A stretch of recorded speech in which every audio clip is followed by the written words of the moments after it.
yang balik lagi di propaganda program sepak bola untuk Anda. Mantap. Kali Kak ikutin kan kemarin tuh waktu rame-rame soal Riders. Oh iya, Triswaka. Ya. Saya kan di sini. Oh, iya. Temennya Triswaka saya. Jadi si Triswaka ini kan intinya dia minta Riders dan di situ ketahuan tuh biaya berapa sih kita harus bayar dia untuk sekali manggung. Akomodasi segala macamnya ya. Betul, dan dia tuh mengeluarkan harga sekitar 50 juta per 1 jam. Wah, itu pun belum sama Riders, akomodasi dan transportasi gitu. Itu kan lumayan gede ya. Betul. Jadi udah mirip kayak artis beneran nih si Triswaka ini. Nah, ternyata Kak, Timnas juga melakukan hal yang sama. Wah. Saat dia tuh bisa dipanggil tanding gitu, bisa dibayar, ada ridersnya, dan tujuan utamanya yaitu untuk mendapatkan keuntungan. Wah, ini kalau Timnas mungkin bukan kayak boyband ya, turnya gak joget-joget, tapi tetap main bola. Nah, ada juga namanya ini Timnas Brazil, yang mana dia melakukan tur Amerika Serikat. Nah, kalau Amerika kan emang belum terkenal dengan sepak bolanya, karena lebih terkenal olahraga lain. Makanya kayak tur sepak bola kayak gini tuh banyak dicari di sana.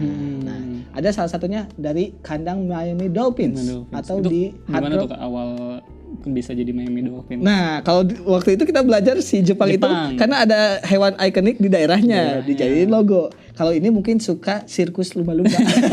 Jadi dia cuma yang banyak ditentang sama SJW.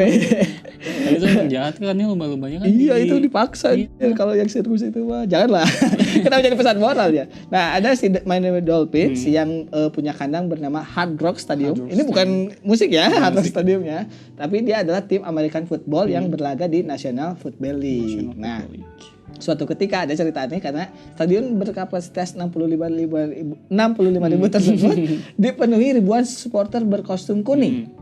Karena ternyata sebagian itu adalah penggemar Brazil yang datang. Padahal itu kandangnya Miami Dolphins. Iya, dan bahkan waktu itu adanya adalah karena itu juga gak pure penggemar Brazil.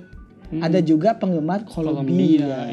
Yang mana mereka waktu itu bersorak menyaksikan dua kesebelasan yang bertemu di perempat final Piala Dunia 2014. Dan waktu itu ya kayak tur tadi, bukan turnamen resmi tapi persahabatan. Persahabatan aja sebenarnya pertandingannya. Betul. Wah, saya jadi ingat Kak waktu pas 94 ya, waktu Piala Dunia 94 nih, jelang Piala Dunia 94 bisa dijadi Kak. Pakai kostum kuning ya. Wah. Jadi itu sebagian fans Brazil, sebagian lagi fans Golkar. Wah, kalau saya itu 98.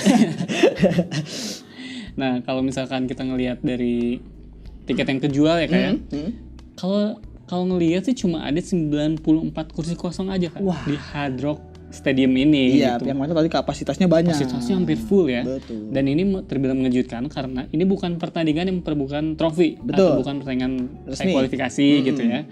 Dan ini juga bukan kandangnya Brazil atau Kolombia. Jauh, ini di Amerika. Jauh, di Amerika benar. Dan ini juga adalah Amerika Serikat. Betul. Di tempat dimana sepak bola ini bukan cabang olahraga paling populer. Karena di Amerika yang paling populer itu adalah olahraga menembak. Kok menembak? Ada juga? Ada tembakan. Astagfirullahaladzim. Saya gak ikut-ikut ya. Saya warga negara Indonesia yang baik.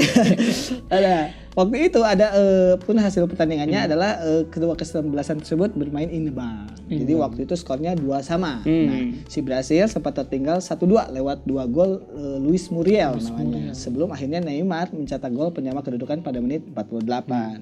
Nah, di luar hasil pertandingan sendiri, apa yang terjadi di Miami Stadium ini emang cukup unik. Unik ya. Pasalnya kalau melihat dari yang tertera di papan iklan elektronik atau yang biasa sponsor ya. Terlihat kalau penyelenggara pertandingan ini adalah Federasi Sepak Bola Brasil itu sendiri. Jadi sebenarnya penyelenggaranya itu Brasil, pakai negara orang, stadion orang gitu kan. Aneh banget. Nah, uniknya karena ya tadi pemilihan tempat yang tidak biasa karena diselenggarakan bukan di negara asalnya tapi di Amerika Serikat. Tapi ini bukan masalah Kak buat fansnya Brazil. Soalnya pemilihan tempat yang tidak biasa ini tidak menyurutkan para penggemar Brazil buat datang gitu. Bahkan ya kayak berjam-jam nih sebelum pertandingan, para penonton sudah memadati area di sekitar stadion. Mereka ini menikmati nih ya momen yang tidak biasa ini. Dengan ada yang berjoget, ada yang mendribble bola, ada yang goyang dribble. Digabungin aja ya olahraganya sama tariannya. Ini jadi pengulangan 5 tahun lalu karena 5 tahun sebelumnya pernah Kak.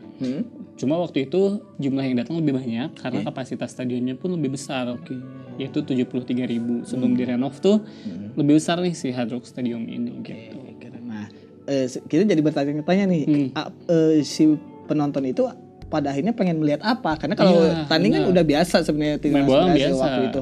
Nah, ternyata sebagian besar penggemar ingin melihat penampilan Neymar yang mana memainkan penampilan pertamanya sejak mengalami cedera ankle pada 3 bulan lalu waktu itu. Jadi emang Neymar ini ya udah jadi selebritis juga lah di Brazil. Nah, meskipun demikian semua skuad Brasil memang layak dinantikan penampilannya karena menghadirkan para pemain top. Jadi kalau di Brazil mungkin ya pemain kelas cadangan aja ya bisa menampilkan penampilan yang menarik gitu. Nah ini jadinya si timnas Brazil ini dia membuat namanya tour global ya kayak. Jadi mereka menyiapkan dengan sangat serius nih pertandingan persahabatan mereka. Jadi pertandingan persahabatan ini biasanya dilakukan di jeda internasional. Kalau federasinya benar. Nah setiap tahun itu paling cuma ada beberapa jeda internasional, di mana setiap jeda itu kan cuma 2 kali ya tanding tuh.